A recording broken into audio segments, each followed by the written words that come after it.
السلام عليكم يا أهل السلام. النهاردة هنعمل سندوتش بلدي كده، عيش بلدي. نعمله كبدة بالبقسماط. معانا ربع كيلو كبدة، بسم الله ما شاء الله اهي. ومعانا دقة توم، على فلفل أخضر، مع فصين توم ومعلقة كمون ومعلقة فلفل أسمر ومعلقة خل. تمام، دي الدقة بتاعتها. ومعانا البقسماط بتاعنا الجميل اهو اللي احنا هنعمله. يلا بينا بقى يا قشطة علشان نشوف طريقة عمل كبدة بالبقسماط ازاي. علشان اعمل كبدة بالبقسماط بحب كده اعصر نص ليمونة كده على حتة الكبدة اللي انا هعملها. اتبل الكبدة بتاعتي بالخلطة اللي انا عاملها، اتبلها بس كده. معلش، يا رب تكونوا انتوا شايفين احنا بنعمل ايه. كده تتبيلة الكبدة ما بتاخدش حاجة، بسيبها كده في التتبيلة دي لمدة حوالي ساعة. تمام، على ما اجيب العيش البلدي كده من الفرن ونسيبها في التتبيلة دي قشطة لغاية ما ارجع. ابقوا معنا. جبت عيش بلدي علشان اعمله سندوتشات. معايا خلطة كنور اللي هي ال11 بهار. ببهر الاول البقسماط بتاعنا الجميل. بعد ما ببهره كده، طبعا البقسماط ده حلو، ممكن تعملي بيه اي حاجة نفسك فيها. بجيب الكبدة بتاعتي بفردها فيه كده اهي، ما شاء الله. انا بحب الكبدة كده يعني تشمع وتاخد كده من التتبيلة. تمام يا قشطة، وبنفضها كده وانزل. يلا علشان نعمل الزيت، نسخن بس الزيت اهو. انا بحب احط البصلة دي زي ما امي علمتني. بنجيب الكبدة كده يا قشطة ونبدأ نحطها هنا. احلى كبدة بالبقسماط تاكليها اهو. هي على فكرة ما بتحطي حاجة في السوا. تمام، نوسع. انا بحب حتة الكبدة كده تملى عين الواحد كده، تبقى مليانة.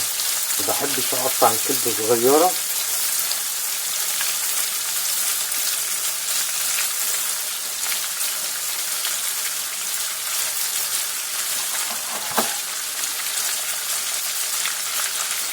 هي ما بتاخدش حاجة، بسم الله ما شاء الله. الله على الريحة، ريحة التوابل يا جماعة جميلة. هتعمليها لأولادك هتدوقوا منها قوي. هي البصلة دي بتدي برضو طعم، بتشيل ريحة الزيت، لأن بتدي طعم كده للقمة اللي انت بتعمليها. هما الكبدة كبرها في الزيت وهي بتتقلي كبرها 3 دقايق. لو سبتيها عن كده بتدي منك. تمام، وانا مقطعها شرايح كبيرة اهي، بسم الله ما شاء الله. احلى كبدة بالبقسماط.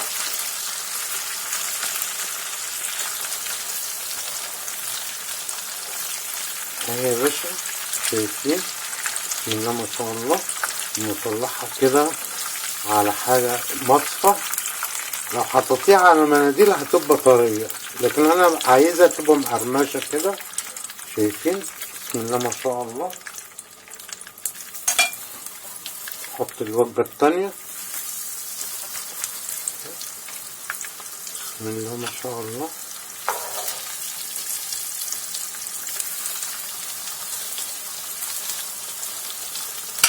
هقلي وانتوا شفتوا طريقة القلي ازاي. شايفين الجمال، بسم الله ما شاء الله.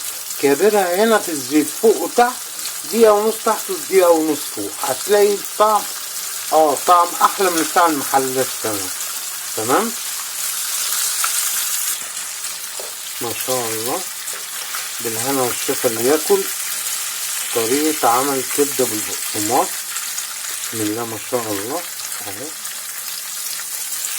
ولا تقولي لي محل، هتقدري تعمليها في بيتك اهو، احلى من 100 محل. ولا ارجعوا. وادي الوجبة الثالثة.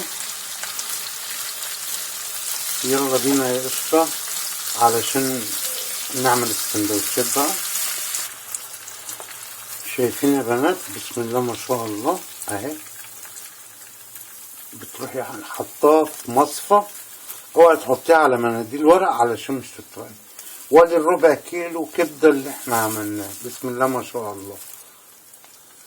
الله معانا عيش بلدي، بتروح انت فاتحاه كده وعامله احلى سندوتش كبده لاولادك. بسم الله ما شاء الله. خليه سندوتش حشوم كده، اديله عبيله واديله يا قشطه. شايفين؟ لو اسألي حد من ولادك عايزين مستردة اديله مستردة. انا بحب اكل السندوتش الكبدة، بحب اكلها بالمستردة كده اهو. يعني احلى من الطحينة. تمام، احلى سندوتش كبدة في مصر اهو. دي بالبقسماط. ومعانا شفتوا الربع كيلو هيملى ايه؟ هيملى بسم الله ما شاء الله اهو. بسم الله ما شاء الله. املي وعشي ولادك وعشي جوزك وتعشي معاهم وبالهنا والشفا. جميل. طبعا احنا معانا دقة التوم مع الفلفل مع معلقة الخل، دي بتوديكي بقى في عالم تاني ما شاء الله اهي. دي الدقة. الولاد مثلا عايزين كاتشب اديهم كاتشب اهي ما شاء الله. يعني حاجة خفيفة كده. انت ما بتحط المستردة مع الكاتشب بيدي بقى طعم وشكل تاني كده. بسم الله ما شاء الله. خليكي اكيلة اهو. احلى سندوتش كبدة بالبقسماط اهو. نروح عاملين الرغيف التالت. ادي الربع كيلو كبدة، مع ان انا جايب عيش كبير مش عيش صغير. املي واحشي اهو يا قشطة. بسم الله ما شاء الله. ربنا موفقها ازاي. شايفين؟ بسم الله ما شاء الله. احلى سندوتش كبده بالبقسماط وانت اللي عاملاه بايدك اه. شايفين يا قشطة الجمال ونعمة ربنا علينا. ربنا ينعم عليكم نعمة ربنا. وكل سنة وانتم طيبين بالسنة الجديدة دي. انا بصور تاني يوم صباح الفجر، تاني يوم في اول السنة الجديدة 2023. يا رب تكون سنة سعيدة عليكم وعلى اولادكم ودايما فرحانين يا رب. وكده الحلقة بتاعتي خلصت يا جميل. شوف كده بقى منظر السندوتشات. بسم الله ما شاء الله.